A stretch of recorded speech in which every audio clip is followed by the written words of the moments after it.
Over the past few weeks, we have looked at God's intention for creating an express image of himself on this earth.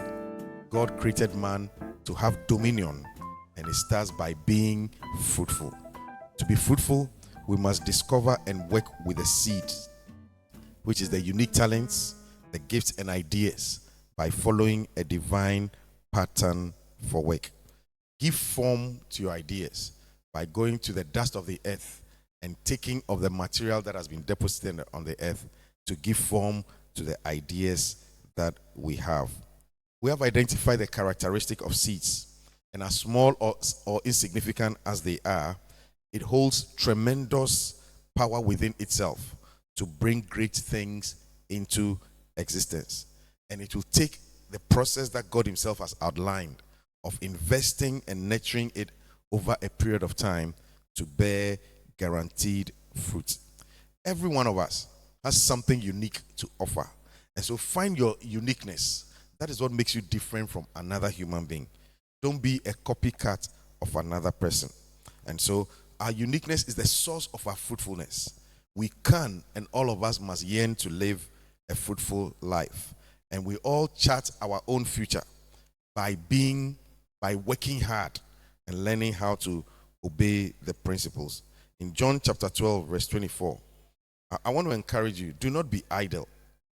Use your ideas, use your seeds, ask God for his wisdom. Because every day, new things are being produced, new things are being invented. Stories are still being told, dresses are still being designed, buildings are still being put up, computer software is still being made, new medicines are being discovered. Be a part of the new revolution that is taking place on the face of the earth. New recipes are being discovered every day. So remember, discovering and utilizing your gifts is a journey. It may take a while and a lot of effort, but with prayer, with patience, with persistence, you can uncover and develop your gifts and use them to make a positive impact on the face of the earth. You need to understand meaningful work as an expression of who God has made you, so that you can be fruitful on this earth and have dominion. If you look at the word fruitful, there are different synonyms for the word fruitful. The word fruitful means productive. It means when God said be fruitful, he said be productive, be successful, be effective, be fertile, flourish, be prolific, be bountiful, be abundant, be rich, be rewarding, and be profitable. All these give you an idea of how God wants your life to be on this earth. He wants you to be rich. He wants you to be prolific. He wants you to be abundant. He wants you to be successful. So it's important that understand that God didn't put you on the face of this earth to hustle. God didn't put you upon the face of this earth to live a life of struggle and perish and die. No. God's intention is that the person I'm creating will be profitable, will be successful, will be prolific, will flourish. Understanding that gives us the right to resist anything that is not in God's plan for our lives. Are you with me? So anything that is attacking you or anything that is trying to take away God's plan for your life, you resist it. And you must overcome it and live the life that God wants us to live. Some of these words I've used may have slightly different connotations, but they all generally convey the idea of something or someone being profitable, successful, or yielding a positive result and outcome. So look at yourself. Tell yourself that whatever I do, I shall be fruitful. I shall be successful. I shall be profitable. I shall do well. Because that is who you are. That is how God made us. God's commandment to Adam to be is for him to find that incredible inner force to move from one stage to the other. A process he must go through to become by challenging his environment and winning. Life, I want to say to you, is for fighters. In John chapter 12, verse 24, it says, "Verily, verily, I say unto you, except a corn of wheat fall to the ground and die, it abideth alone. But if it die, it bringeth forth much fruit." So every one of us, whatever seed, you need to understand that you must go through a process where the seed must be sown and planted, where it must die, and then it will bring forth much fruit. What you are not prepared to die for or sacrifice for or invest into remains dormant. So the seed is there, but it can remain idle and alone till you pass it through a process. You can, somebody will say, I can talk a lot. Yes, but what do you do with your seed? Plant it. Somebody says, I can teach, I can gather children. It must go through a process, whatever you can do. I can sow, it must go through a process. And today, I'm going to be speaking on one of the most important factors every one of us needs to be able to be fruitful. And I call that self what? Self-motivation. Self-motivation. So Adam has nobody to supervise him. He's alone. He has nobody even to complain to. He has to find something within himself to survive. Adam has no guide. Adam has no ruler. Adam has no teacher or overseer. He's alone. What does he do? He has to be self-motivated. Who is going to wake him up in the morning and tell him that you've slept enough, get up? Who's going to teach him how to catch fish? Who's going to teach him how to survive during the day? What does he do with his life? Nobody is instructing him. But something is going to rise up within him. The God nature in him. And if you can find that, it's called self-motivation. Means you motivate yourself. Sometimes we are waiting for somebody to come and encourage us. Believe you me, as for this world, if you are looking for somebody, they even mock. They discourage. So you have to find something within yourself. You see, the power of the seed is within itself. And you don't understand life until maybe you fall down. Then you hear what people really think about you. You think you are like this. You think you are like that. You see, because all along around you, when you were doing well, you were laughing. But you sleep. Because the world is very harsh. So if you don't find the strength within yourself, which is called self-motivation, to motivate yourself out of where you are to the other level, to a better level, believe you me, the world will subdue you. So don't feel sorry for yourself. Don't get angry when people criticize you and say negative things about you. Find that thing within you, the power within you. I was listening to Usain Bolt, and he says the way to silence your critics is just to win the race. He says the way to silence people is just be successful. That's all. So when people are criticizing and bashing you, just release a new song. Just buy a new car. Just do things and just silence them. And you have to learn how to find that strength within yourself to succeed at what you are doing. Because success has no critics. It speaks for you. Are you with me? So when God says be fruitful, he says be successful. Just let them shut up. So Adam is self-motivated. What does he do, or what must he do every day? And I'm going to give you 3 areas of your life, or 3 mindsets that you must have. Number 1, fight your flesh. Fight your fleshly appetites. When I say flesh, I'm talking about the appetites that you have. Okay? You have an appetite for sleeping. You have an appetite for eating. You have an appetite for doing nothing. You wake up in the morning, you do nothing. The body doesn't want you to wake up. The body doesn't want to wake. So you need to be able to have an appetite, to fight that appetite. What are the things that want to keep you doing nothing? What are the things that want to keep you sleeping still, idle, watching TV and just watching TV because your eyes have a lust? You enjoy watching things that don't profit you. You enjoy idle conversation. So every one of us, fight the flesh. Fight your insecurities. Fight your doubts and your fears. It's a fight. You are always doubting. You are insecure. You don't think much of yourself. Fight it. Fight and learn discipline. Fight the indiscipline of sleeping anytime, waking up anytime, attending things anytime. See, it's one of, if you can't win that fight, you will lose life. Many people fight their fears, then they fight the world, but then they settle down. Okay, I've gotten a job, it's okay. They don't fight again, they've lost the fight. But fight to win.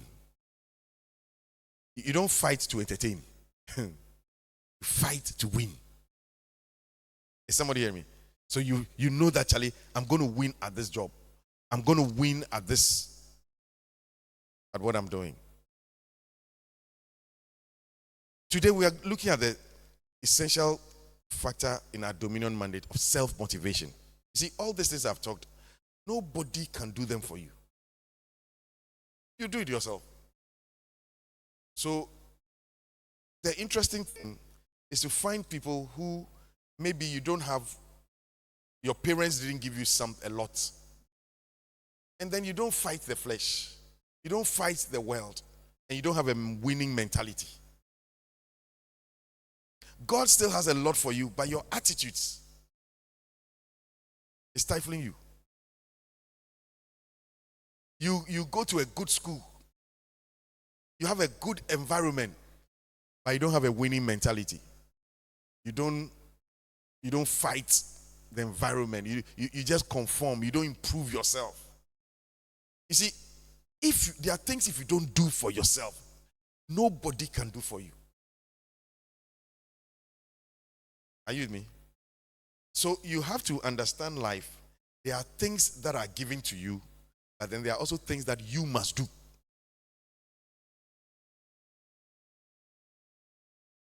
You are in church. You are hearing the word. What's your attitude? I will fight. I will overcome the flesh. I will overcome my environment. I will win. Or you can decide that, today we went to church. The pastor preached, and then still stay there. You do nothing. And then you wake up blaming everybody. So life has two parts. There's the part that is given to you, and there's the part that you are expected to do. God gives you the seed, but he expects you to sow it. So God doesn't come and sow the seed for you. As for him, he'll give you seed. God gives you bread, but you are the one who must eat it. So if you decide not to eat, in the abundance of water, the fool is thirsty. Because you have abundance around you, yet you decide I won't do anything. And that is why people are always waiting for miracles. Because I'll do nothing, God will do everything and change my life. It doesn't work that way. Did you hear that? There's a saying which is not fully true, but it has a lot of relevance. God helps those who help themselves. It's not always true, but it gives you a general idea of how things work. Are you with me? So if you don't do all the things I'm talking about, you can come to church and decide that I won't do it. I'll just hear. I won't sow. I won't plant. I won't invest anything myself. I'm waiting for things to happen. That is faith without works. It is dead. But God gives you the faith. You must work with it to bring life. Can you understand what I'm saying? So there's always you with God working together to achieve results.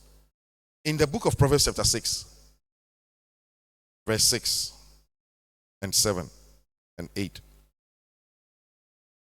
Very interesting. It says, go to the ant, thou sluggard, consider her ways and be wise, which having no guide, overseer or ruler, provideth her meat in the summer and gathereth her food in the harvest. What? The power of self-motivation is an incredible force that can help small individuals who are nothing and insignificant like the ant rise up and achieve prominence with their lives. The ant is a very small creature with a very small brain. But the ant is self-motivated to wake up. The ant is self-motivated. The ant doesn't have a guide, doesn't have a pastor, doesn't have a teacher, doesn't have a government, doesn't have an overruler. But the ant decides that, even though I don't have all these things and all these people, like Adam, I'm going to do things for myself.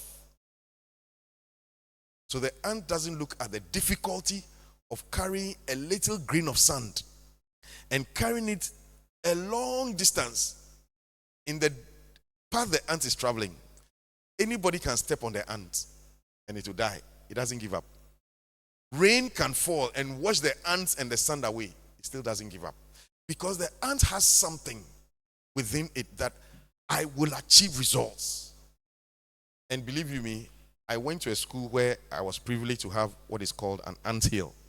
I don't know how many of you have seen an ant hill. How many of you know an ant hill? When the seniors wanted to punish us, then they'll go and tell us to break an ant hill. You can't believe that ant hill was built by ants. You put fire in it, you take pickaxe, you do everything, you can't break it. Maybe one of these days we should do a tourist attraction and go and see an ant hill, because some of you haven't seen an ant hill. You have? Okay, but some people haven't seen an ant hill, so we have to show them. When they tell you that ants built this thing, they didn't go to school of architecture. They don't have cement. All they pick is when an ant is carrying sand, you can't even see that the ant is carrying anything, because what one ant carries is so small. And yet that ant is able to carry 1 grain of sand, maybe from Choco, and then move all the way and come and drop it. How do they even know where to go and drop the ant, the grain of sand, and then travel back? They never stop. They're like the Chinese. They are small, you don't like them, but what they build, can't deny it. So you think that, if I become big, if I have this person on my side and I have this person on my side, yes, then my life. No, your life is not on the external. Your life starts with your self-motivation.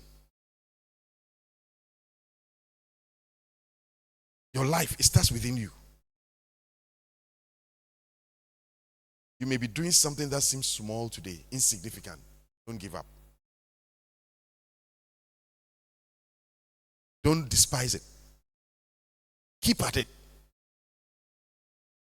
It will help you overcome obstacles. Self-motivation. It will help you persist through challenges. It will help you not rely on other external people or forces. You do things because you motivate yourself to do them.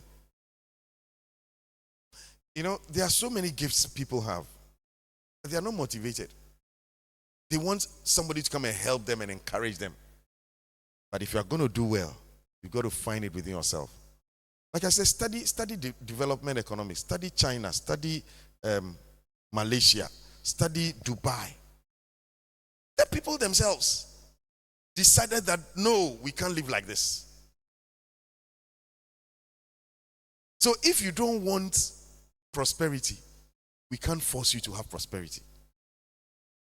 If you don't want a future, we can't force you. Because if within you, you are not motivated to rise up.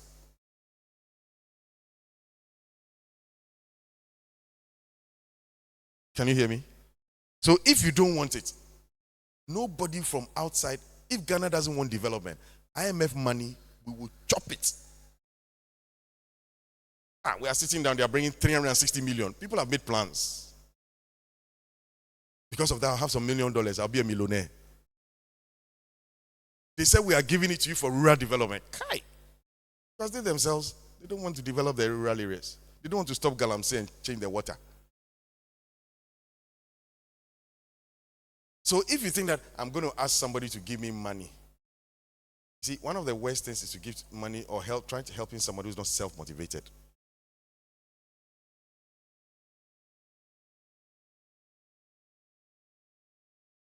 Yeah.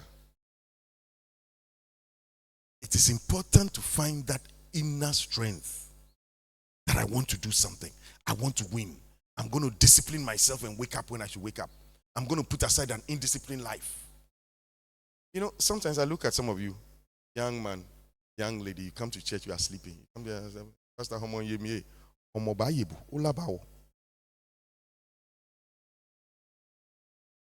don't want to do anything for yourself.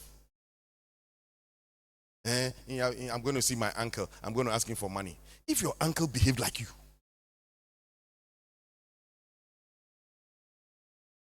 do something for yourself. You know, show some seriousness about life.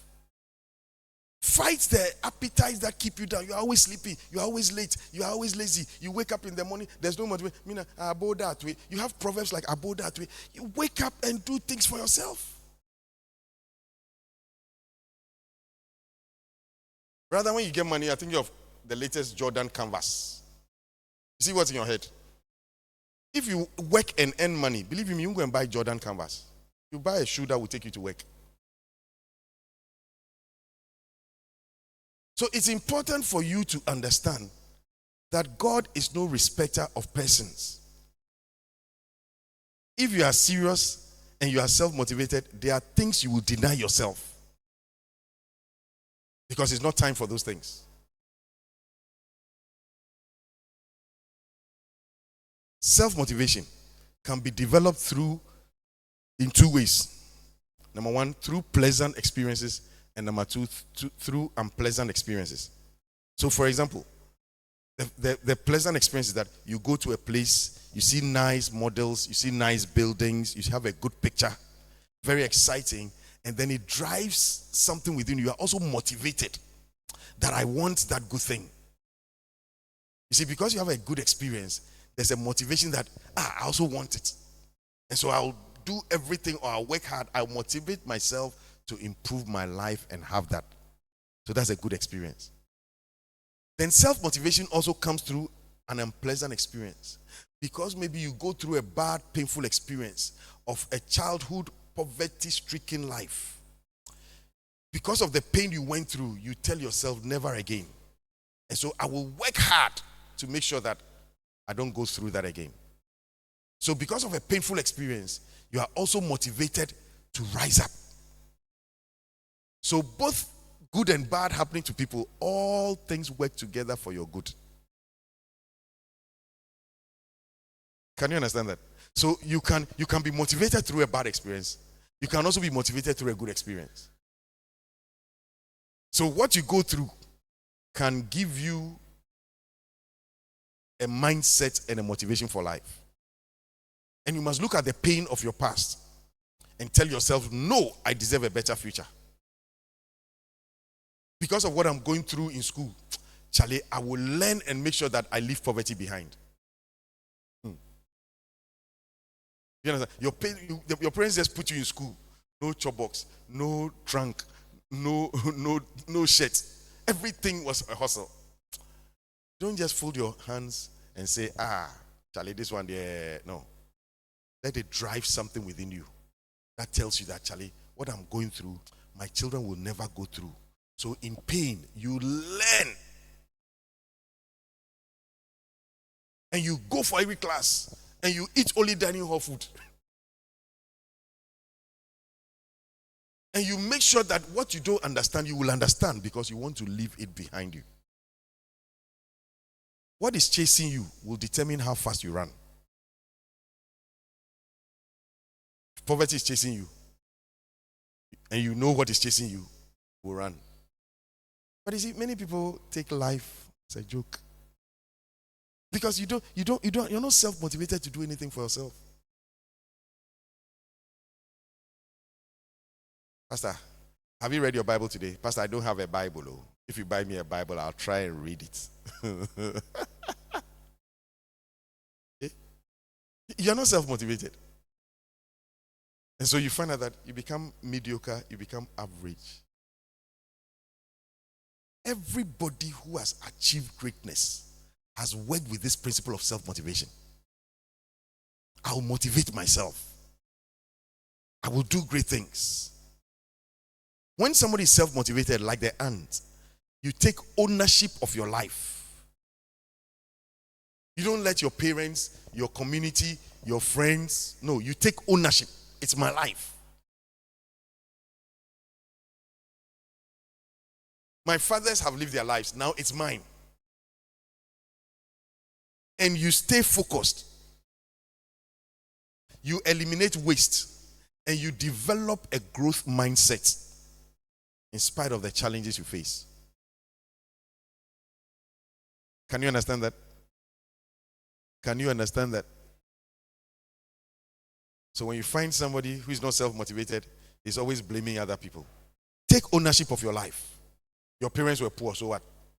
You see, what you don't realize is that you are actually saying that you are not responsible for your own life, but your parents are responsible for your poverty. You don't want to be responsible for anything. You're not responsible for failing an exam. Your teachers are responsible. So you live in an environment where people are not responsible for anything they do. They blame other people. Adam, why have you eaten the fruit? My wife, the wife you gave me. You don't have people responsible for their actions. Why did you come late? Something. Why didn't you do your assignment? Somebody. There's always something. You can't take responsibility for your own life. Why are you sleeping in church? The weather. You see, there's always a reason. There's always a reason for something happening to you. So what have you admitted that you did it? Because till you learn those things, your life is at a standstill. Are you with me? These are hard questions you must answer. Because it is important for you to grow. When you are a self-motivated person, you build resilience and you build perseverance.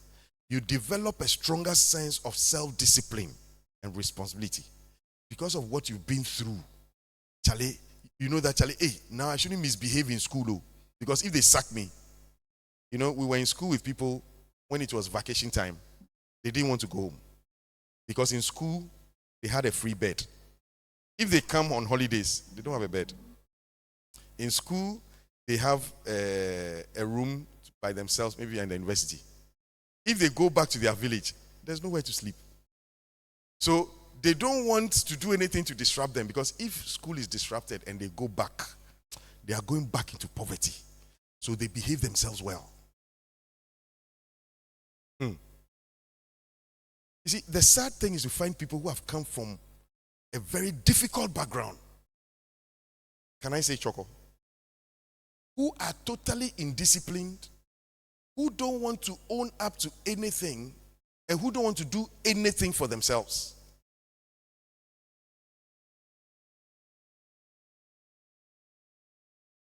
I can't come. I have something to do. Why? What are you doing? I was watching TV. Where's your house? Here. You couldn't walk. You see, somebody who's self-motivated, he knows that, Charlie, I'll leave home at 5. Even if I walk 1 hour, I'll be there. But you don't do anything for yourself. It's too far. I don't have money. It's very easy for anybody to say those things. Very easy. I don't have money. Pastor, so I can't come. Stay. Don't go to school. I haven't eaten, so I won't learn. Stay. You see, learn to get out, fight the environment, and build a life of discipline and responsibility. And that is not money. It is you and your character and your self-motivation. Why do you learn so hard? Because I'm motivated to get out of poverty. Why are you so serious? I have no idea. You are now 30. You are in class 6. You can't be joking with the dada bus. Because where you are coming from. So when you go to school, you make sure at 30 and you are now in Form 1. Don't play like, because where you are coming from, you haven't even seen a classroom before. They are called matured students. Because they are mature.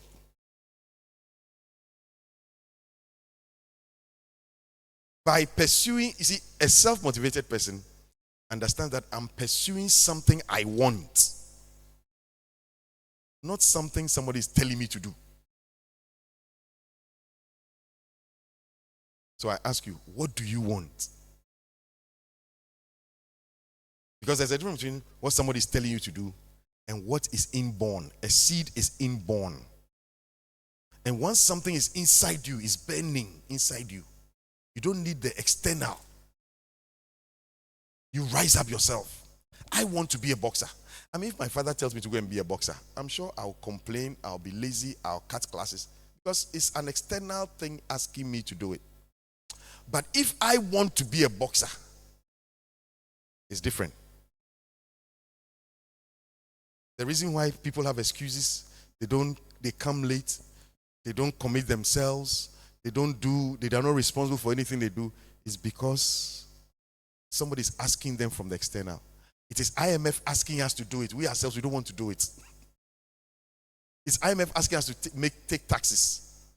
We ourselves, we don't want to take taxes. So you find the lethargy. You find the attitudes.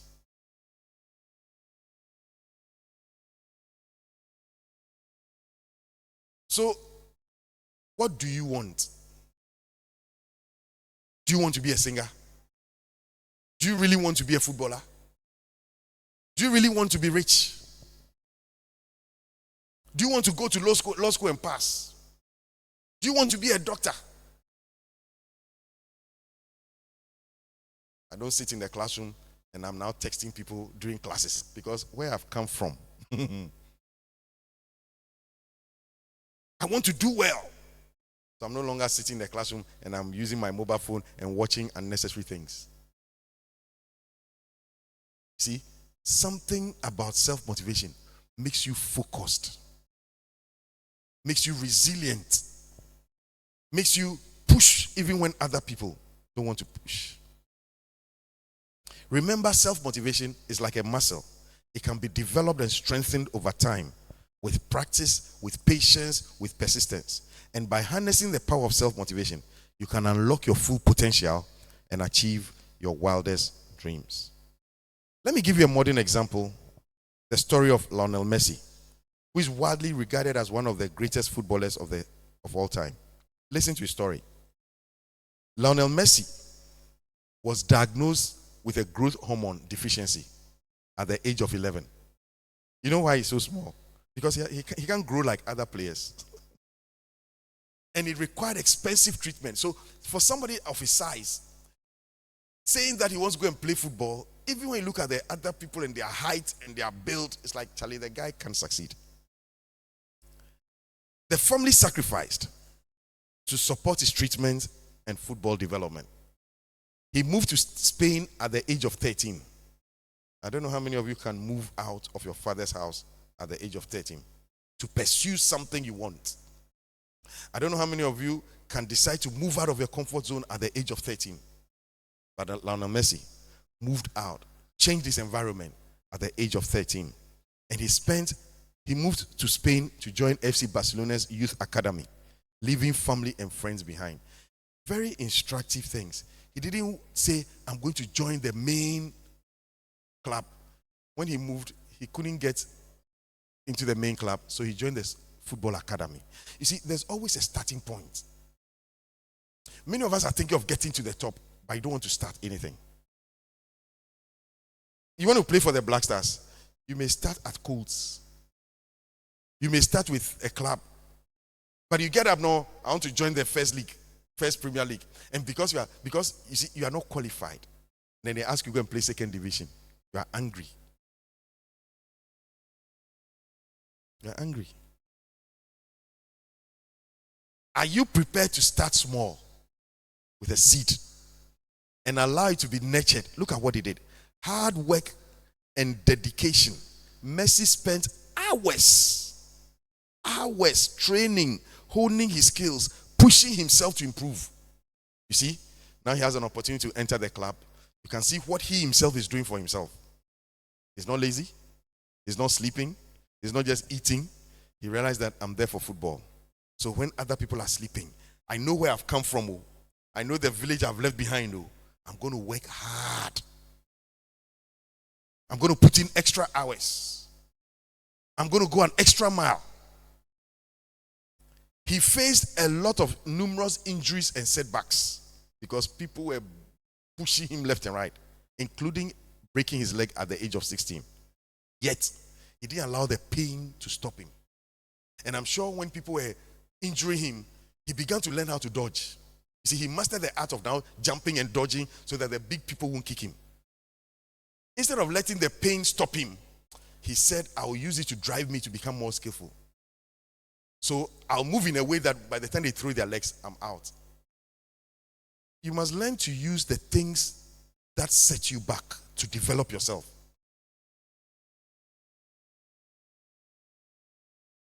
Is somebody heard me? Okay.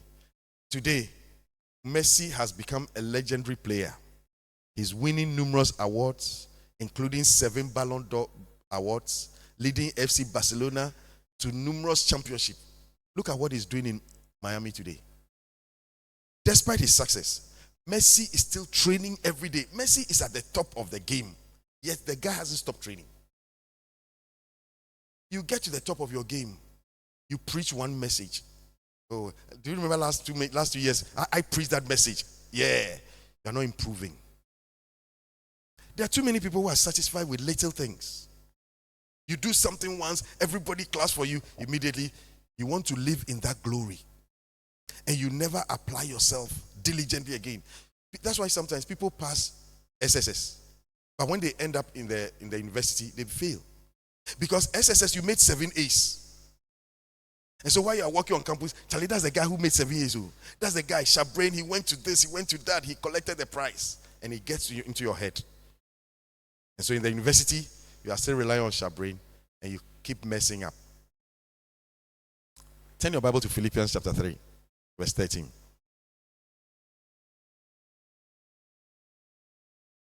Philippians 3, 13.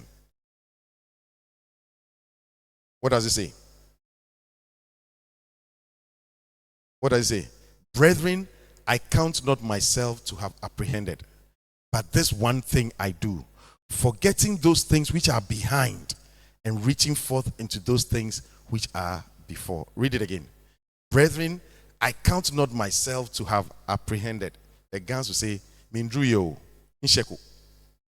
You know, because people do something little in some continents, and immediately, watch it. You sing one song, we have arrived. You dance one dance, we have arrived. You play one match, you have arrived. And so because of that, it's like, yeah, you are enjoying the clapping. You see why not everybody must clap for you? Pastor, did I do well? Then I tell you that don't come and waste my time. And everybody say I'm doing well. One song, one dance, one poem. Because you count yourself to have apprehended. Oh, Pastor, I sing, oh, Pastor, I dance, oh, Pastor, I'm the best, oh, one. And because of that, you don't want to improve. But Paul's mindset, he says, I do not, Paul is one of the greatest preachers, yet he says, Charlie, apart from all the books I've written, apart from all the revelations I've brought, I don't give up on myself. There's still more. Lionel Messi, apart from all the Ballon d'Ors I've won, apart from 3 times, nobody has won it 4 times, 5 times, I still want more. Apart from all the contracts, apart from the fact that, no, Pastor, I'm still pushing. I've led prayer meeting, everybody knows I'm the greatest preacher, but next Sunday I'm still preparing to preach as if I still haven't preached before. There are many of you here who are singers, but you've gone on retirement. Because, you see, you can't, I'm bigger than singing. I'm bigger than acting. Look at somebody like Ebo White. It was at the age of 50-something that he began to blow so much as a writer. You've given up on your writing skills. You are a secretary. You type, all of a sudden, now you started bluffing. You've apprehended. You used to be a prayer warrior. You used to come for prayer meetings. You have apprehended. You used to do ABCD. But Paul says, I count not myself to have apprehended. You see, that's one of the major things that stop seeds. People are no longer self-motivated to do more. So if the pastor calls you and say, oh, you used to be in the women's ministry, come and tell you, oh, okay, I'll try. You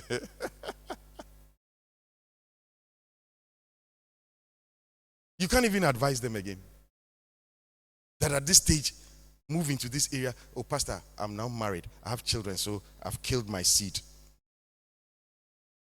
There are many people who are sitting. God still wants to do a lot more with you, but you have apprehended.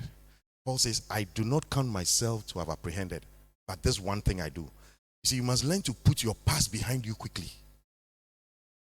I passed A-level, so what? I passed university, so what? Now I must pass life. I must pass tomorrow. But you are still showing your A-level certificate. This one thing I do. This one thing I do. I count not myself to have apprehended, but I forget those things which are behind. And some of the things you must forget are the good things. You want to forget the bad things, I know. But the good things you did yesterday, learn to move beyond them.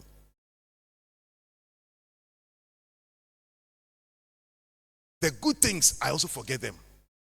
And then I'm reaching forth. I want to do more. Can anybody here tell me that you genuinely want to do more? May God stir you up to want to do more. And next week I'll talk about stirring up. Because you must be stirred up to do more. Not do less. Oh, Pastor Agbene mean die or relax. You see, that doesn't make sense. The more you grow, the better you become. When you are growing, you have more experience. So things that people are struggling to do, you can do it easier.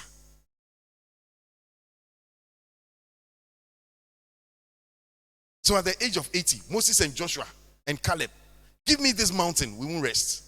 Now we have the skill, we have the experience, all that we've learned over the years, we can do it quickly. Maybe you wanted to start a school when you were young, you struggled. Now you are 50. It's easier. It's easier. Because now you have mastered, you've gone through life, you've learned a lot more things, you've learned things by life and by nature and everything. Sometimes what you think has derailed your seed didn't actually derail your seed. It diverted you to learn other things so that you come back to your seed.